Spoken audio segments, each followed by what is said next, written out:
Thank you for joining us and welcome to Marriage Gone Divorce. We'll be starting in just a few, so get your favorite drink, your snacks, and by all means, subscribe, share, and like. See you in a few. I wanna run like I'm 18, but when I start up, I'm making my colors fading a little bit. I feel tired more than I ever did. I keep trying to find what I left behind.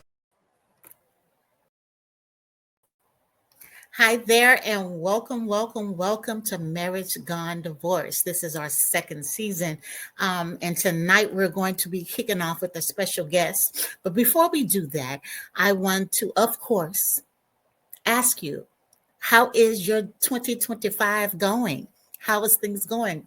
Go ahead and put your name in the chat. Put in where you're checking in from, where you're listening from. We want to make sure that we are keeping record of, when I say keeping record, just helping with our algorithm. So make sure you subscribe, make sure you like, make sure you share, and enjoy the conversation. And by all means, put your comments and your questions in the chat. But before we go a little bit further, before I introduce our special guest tonight, we're going to take some breaths. Yeah. Because we all, if you're in California, honey, you have seen and you have been exposed to a lot of trauma, and shock of what's going on in the world. And so we're going to take you to ask you to breathe. Take a deep inhale through the nose. And exhale through the mouth. Yes.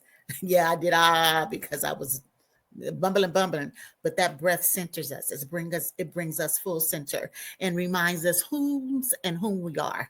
It reminds us that we are not no junk, that we're divinely created to create divinely. And in this moment, we're going to have a dynamic conversation. So bring your hearts and mind in and take another deep inhale.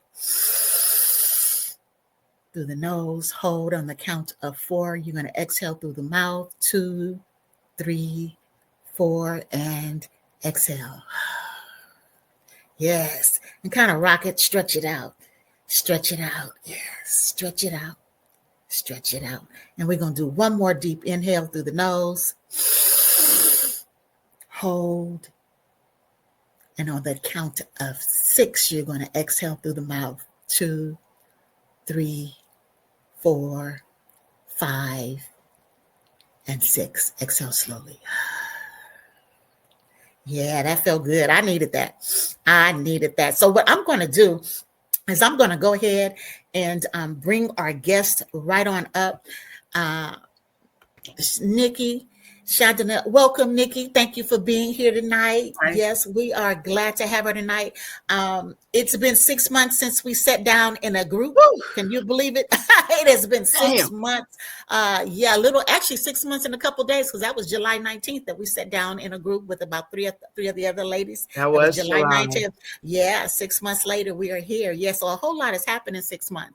And I want to introduce you on a personally. I want to thank you for gracing us tonight, and thank you for an opportunity to have a one-on-one discussion.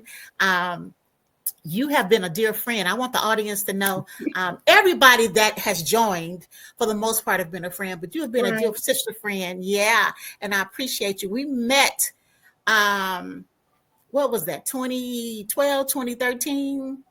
13. 13. Let me tell you, we met, but it felt like we have known each other for at least all of our adult life, right? And so I want to say thank you for that. I appreciate you. Yeah, we met through the LA County. We came in through what they used to call the Obamacare. Obama did something for me. Obama might did something for you. He did something for me. Yes. Okay, for a whole lot of folks that don't want to admit it. Right. And so that was a pivotal time. You know, I was thinking today, Nikki, before I was thinking, and I'm not going to go deep in that, but I was thinking that when I started at the county, I had an encounter with scared with breast cancer at that time. I had just had a biopsy. It hit me today. Yeah, isn't that something? I had just had a biopsy. We're going to talk about that after February of this year, but I had a biopsy right before I started with the county, and I hit me today because I remember I was gauzed up and padded up and wasn't literally had it a couple days before, a day before when we had started. Isn't that something? Right. Anyway, that's a whole nother conversation. Word. But Word. So I want to say thank you again. I've been knowing, like I said, her for 13 years, since 2013. And it's felt like she's been a sister. She's been a friend. She's been a comrade. That's been my girl. And so we're going to have a conversation tonight, just like we on the phone talking, because we get in some deep conversation. And we always say we should have been recording that. Right, so tonight we've had an opportunity to record it. I want to say this is a powerful queen. She has been a community advocate. She's a mother of 3 beautiful children. And all 3 of them, I want y'all to know, all 3 of them landed in college, university. Not 1, not 2, all 3 of them. And that's something to be proud of. Not everybody can say that. And so I want to say that, she was a homemaker, a mother, a wife, and she even went back to get her GED. And the only reason we're mentioning that is so if you're out there thinking you can't shift, change, transform your life, you're looking at a woman right here who not only took her independence and decided to start shifting, changing, and envisioning a life, her future. She's living and walking in it right now against all odds, in the face of difficulty, in the face of here. That part right there. Yeah. Look, we've been there, we've done that. And I just want to say thank you. The other thing I want to make note of right here, you guys know, if y'all know me, that one of the beauties of what I do in whatever format is that I like to bring people together of all walks of life. And so a lot of those that has been on this platform have been Christian. Ain't no secret about it. A lot of y'all that has came and shared have been Christian. Nikki is not necessarily a Christian. And but somebody say but this, she is a powerful spiritual being with a solid foundation, and who she is and whom she believes and what she walks in and what she trusts in. And so we want to talk a little bit about that. So for those of you, I don't want to sway the conversation to one way or the other, because the bottom line is we all bleed, we all hurt. And when it comes to divorce, it is not easy for none of us. So girl, it's been 6 months. Wow. I was reflecting today, like, what will I talk about? What I got to say. 6 months I've done a lot. And also what I want to say that I could just like not incriminate motherfuckers. So this is a grown folks conversation. So if you offended by anything, you might as well go on someplace else. And Nikki will more than likely be a little offensive. She's gonna give you her Nikkiism. She's gonna make you laugh and make you think. No. Right. So in the 6 months, and I have grown. I wrote it. I've grown. I have. Wait, I wrote it.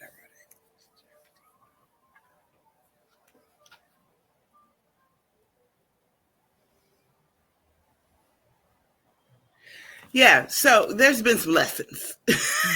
There's been some lessons. There's been some experiences. There's been some things that up until for some reason the last couple of days that I ruminate. But the last couple of days, I've been putting them into a space of gratitude. So when we talked about today, what could I say about these past 6 months? Say a lot. I gotta say a lot, but I also want to say that I'm grateful because it helped me open my eyes to what I want to become, what I'm becoming into. And even though some of the lessons have been hurtful to me or eye-opening to me or not in the way I wanted to be, it didn't end in the way I thought it should be, none of that shit broke me. That part. It didn't break me. It kind of sort of bruised me. It hurt. Mm-hmm. But aside from the bruises, what I've learned is I learned how I want to show up in relationships, how I want to show up as myself, how I want people to see me and how I want to be seen, how I'm going to use the people that taught me these lessons as a lessons of gratitude instead of saying, you know, I don't fuck with them no more. Mm-hmm. There's some gratitude in there. I'm thinking about it's going to be a year since I got my first heartbreak from someone other than my husband. Mm-hmm. And I played in the water of like, woe is me-ism for a little bit, but it didn't stick around long because I knew that this relationship wasn't anything but a stepping stone to the next. Mm-hmm. It also let me realize how much I will allow myself to be uncomfortable. That's good.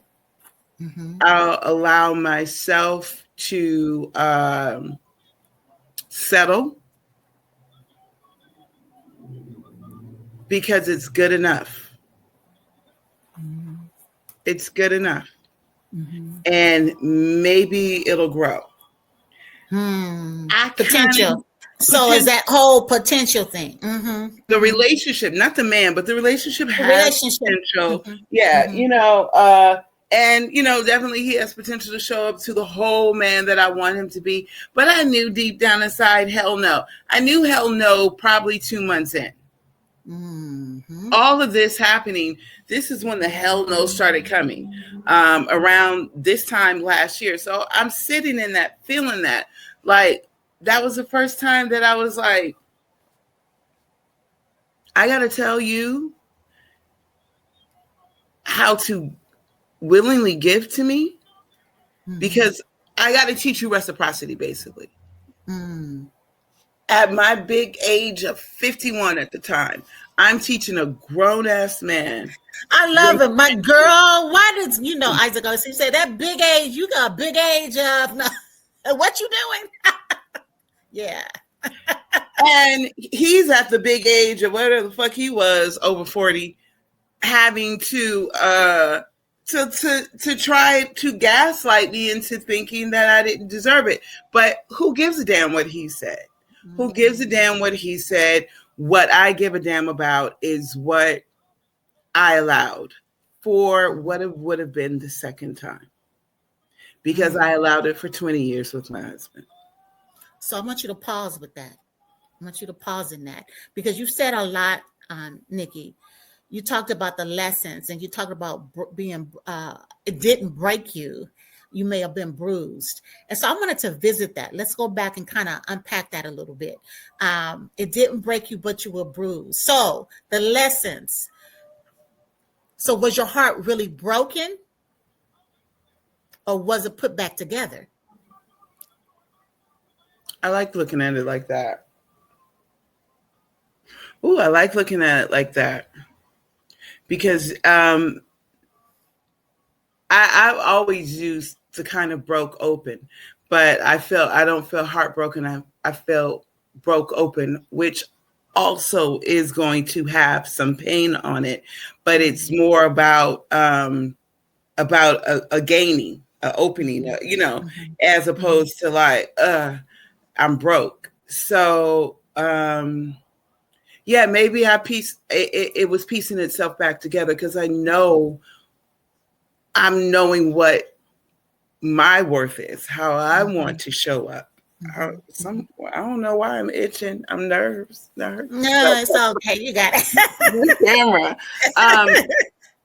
How I feel like, I give so much. That's the teary-eyedness and you in your introduction, and what's bound to happen throughout this talk is that I have to give myself credit for giving so much. Mm-hmm. But I give to feed the brokenness that you feel within yourself. That I feel. I feed. I give. This is just who I am. I'm a giver. I'm a mother. All of these things. I'm a friend. I'm a nurturer, a woman. But I know sometimes I feel like it came from a lack of brokenness because I didn't want or didn't know how to ask for what I gave in return. I felt like if I gave so much, you would automatically know that you got to give me something back. Like if I'm giving it 100, you gonna give it 100 too. You're really gonna do 40% and then 60% and then dial it on back to 30. Make me do this, and then you raise it up. I did it for 20 years. I was willingly going to do it again. So it was familiar, because one of the things we talked about when we first got together in our conversations, what we talk about is the familiarity with giving to others, be it our relationships, our men, our children, our work, or whatever it is, our friends, our friendship. We give out of a place of, oftentimes it's coming from a place of wanting to heal. So we give with the expectation of healing in that process. And that's what that reciprocity is. So the uncomfortableness and the settling and the good enough that you mentioned, allowing yourself to be uncomfortable. Was it the uncomfortable and this is not it, but I'm going to be uncomfortable in it anyway? Is that what you're talking about? The settling, I know this ain't it, but this is good enough because he got a lot of what I want, though it's not the main thing. Yeah. Or that somehow that I was again going to work my ass off to prove to him that he should and will show me the love. And if he doesn't, what rings truest to me, and it always comes back, what I had to learn, or what the first thing that came to me after the breakup was that you would have lost your soul, but you would have been loved, and you would have loved him, but you would have lost your soul. Ooh, that's good. So we lose our soul for what we think is love.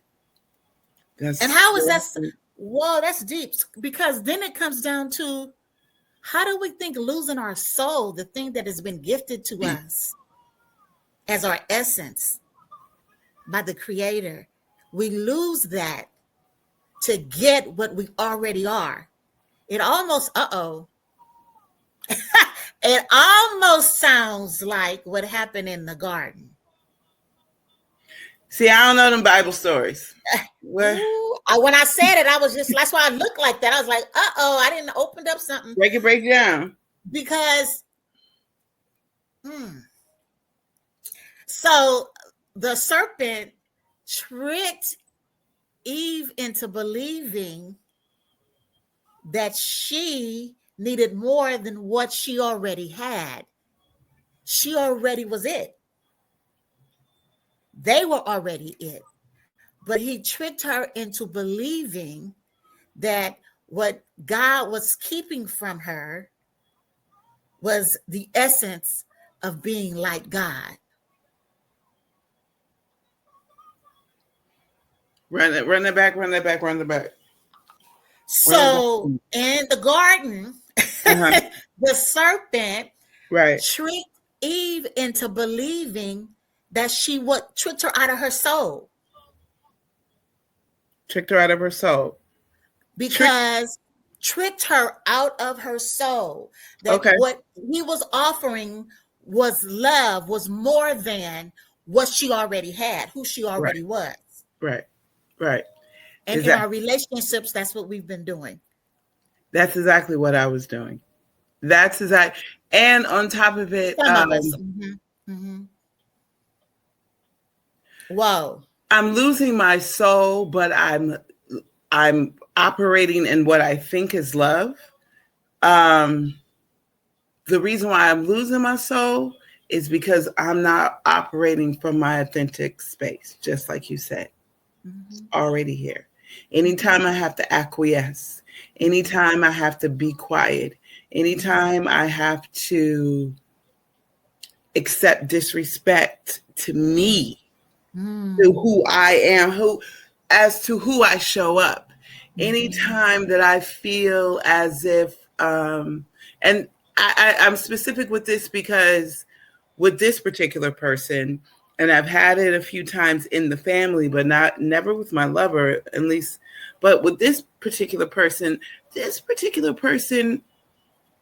made me feel like now I'm worthy of him. But had he not been in this situation before, basically I was a placeholder for this person. But in all truth, he was also a placeholder for me. Acknowledgement. Because you were at a crossword in your own personal life, in your own personal journey of acceptance of your authentic self. And that's the beauty of taking your power back from relationships that may have been toxic, not healthy, and whatever else that may come along with relationships that we grow beyond them, right? We take our power back by acknowledging, the bottom line is none of this wouldn't have happened if I was being in my authentic self. Right. That's our power. None of this would have happened if I wasn't in my, and so that's why these lessons of the past year are good, because it's showing up. So I have the relationship. I got to, I have a piece of that with that discarding. I had to see where I hadn't actually healed from the marriage. How, like I said, I teared up when you spoke about the children and the family and the homemaker and what I've done, because not only have I not slowed down to congratulate myself for these things, I not even slow down. It's not that I'm moving all that. I just haven't given myself the right to acknowledge that as an accomplishment. Right. Yes. So pause with that. Sit in that. Nikki, sit in it. Okay. That's what we do. Ladies, gentlemen, are you listening to this? Mm-hmm. That is what we do. We do not give ourselves the opportunity to even acknowledge our accomplishment, because there's always something more. It's not enough. It could have been better. It wasn't good enough. I'm late. It took me so long. All of the reasons that we tell ourselves, right? And we don't acknowledge, by grace and mercy. Yes. You're an awesome woman. You gave birth to beautiful children. And regardless to whatever else, they are here because mama. Yeah. Daddy too. But we're talking about mama right now. Yes. And right. Guess what else I want you to acknowledge? Ladies and gentlemen, you got to do this for yourself, especially if you were in long-term relationships, long-term marriages, and for whatever reasons. And it's not that we're sitting here advocating divorce. So before you even go down that road, that ain't what we're talking about.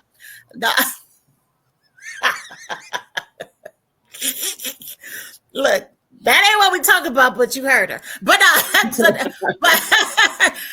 especially if it's not healthy, just stop it. But nonetheless, though I did hear some statistics that we do have to look at, but that ain't what we're dealing with either. Acknowledge when you have been able to sustain your own place of living with the help of the Creator. As difficult, as challenging as it may have been, you're still there.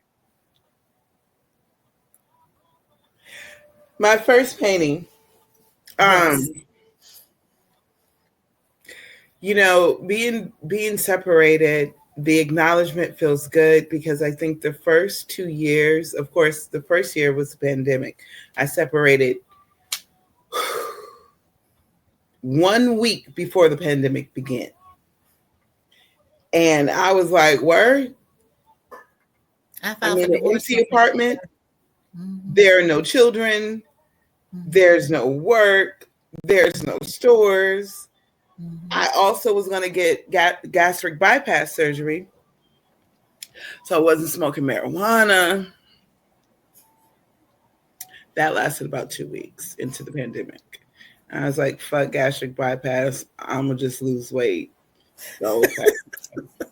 This is Nikki, y'all. No.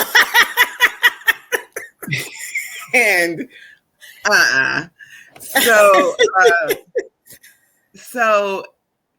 so the first 2 years was the numbing, numbing everything. My mom had got diagnosed with cancer, and one of the reasons why I decided to leave my husband is knowing that I would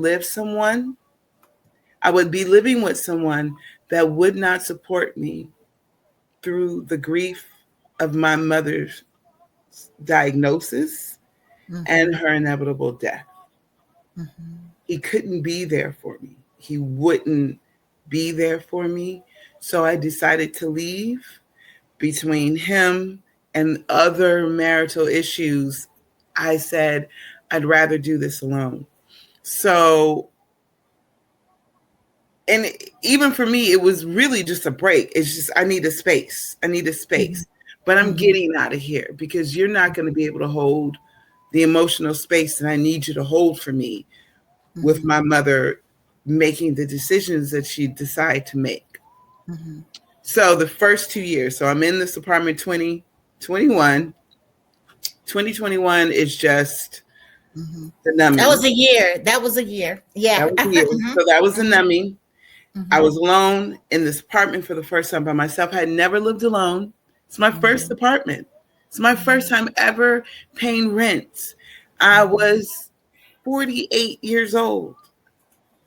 My kids, I had already planned for the youngest to come with me. The oldest were over 21, and the first one graduated from college. So y'all grown, but the baby was just, was a freshman in high school. So she came to this beautiful apartment in this crummy building. And I was like, when I walked into this apartment, all this lights and everything, I was like, all right, this is going to be the home. The light will get in here. And so that light, the light is going to get in here. But the baby couldn't come. So I was alone. But of course, doing they visited and stuff, but I planned on living and taking care, still being a mom in that sense.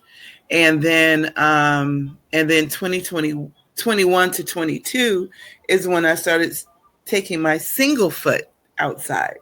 And, this is done. I got to get outside, so that was still testing the waters. And in 2022, the end of 21 and 22, my mom got progressively sick. She died April 6th, 2022. And as heartbreaking as that death is and was, at that point is when I really felt free. And then some days I say I really feel alonest. But and that's when I realized leaving and having this apartment and doing what I needed to do was important. What was the freedom? Honestly, the freedom was the fact that the only eyes that I needed to give a fuck about looking at me and judging me are mine. Between my mom and my husband, those two were the biggest cheer hate leaders or hate cheerleaders or cheer hate because they cheer, but you know, You didn't feel like you had the support that you needed in your life to be who you needed to be to get to where you needed to go. Got it. And then I had kids, so I put all that into them, or at least I felt like I did. What I didn't get, but because I didn't get it, I'm also looking at myself. I look really good when I tear up.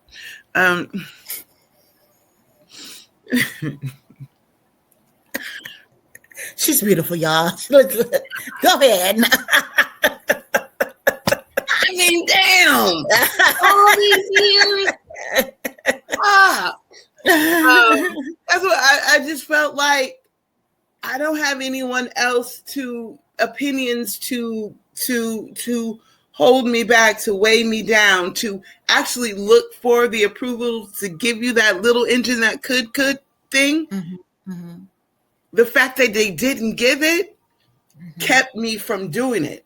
The fact that they can't give it, they're not even here to give it. The only person I got to look at is me. I got to be that and that was a freedom. Got it. That was a freedom for me.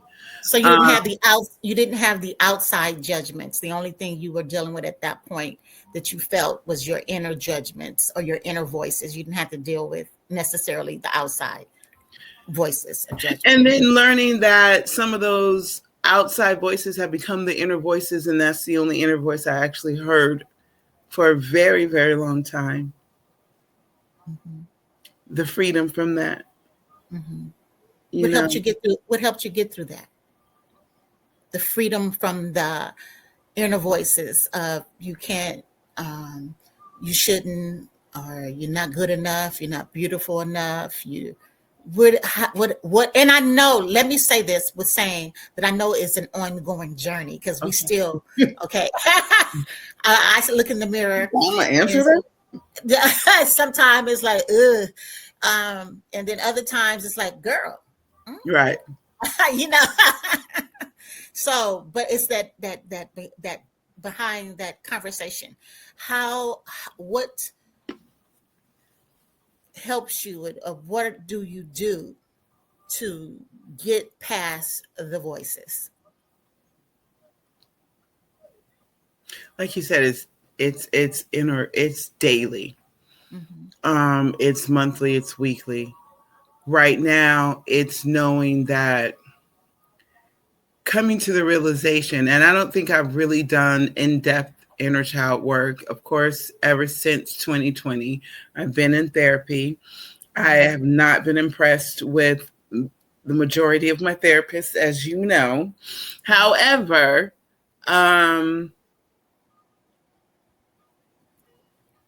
it was important, all of the insights that each of them gave, even the choosing of some of them, why I chose them. I chose one therapist who was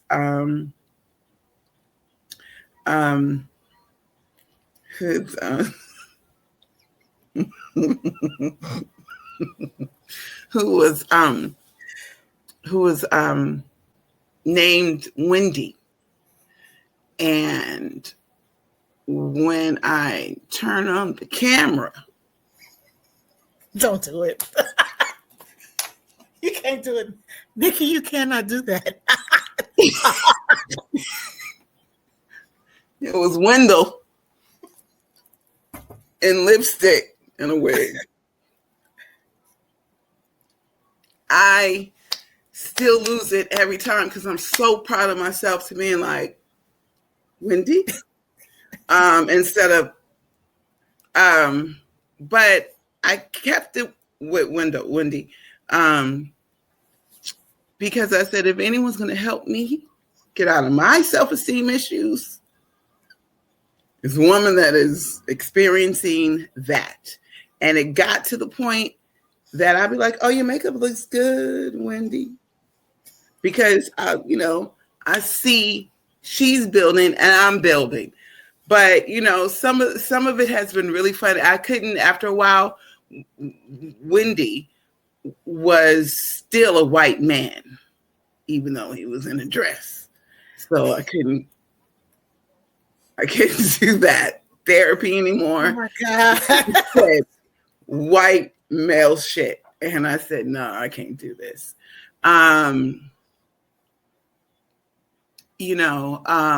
So what you're saying is therapy has been a part of your journey to discovering who you are and in releasing a lot of the judgments.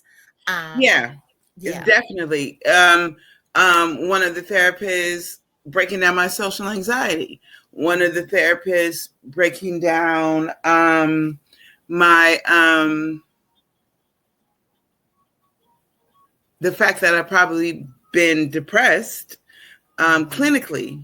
So, quote unquote, I say, because wow, since I was 12 years old.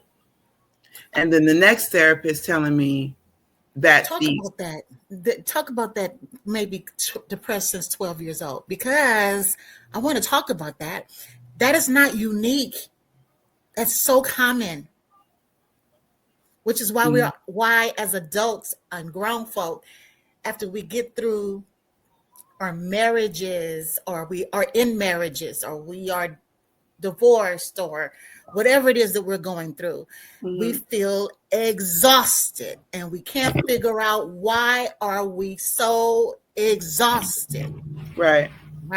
It's because we have been pushing and surviving and going past the depression and the feelings of guilt and judgment and all of that.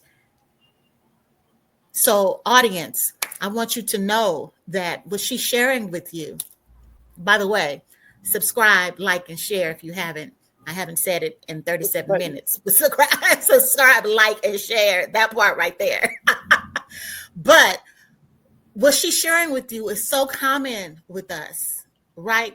That we push. We've been in survival mode for so long. She said she realized one of the things that helped her come to terms with some things is that it's been going on since 12, and it's because things happened as a child that she learned how to suppress and push and keep going.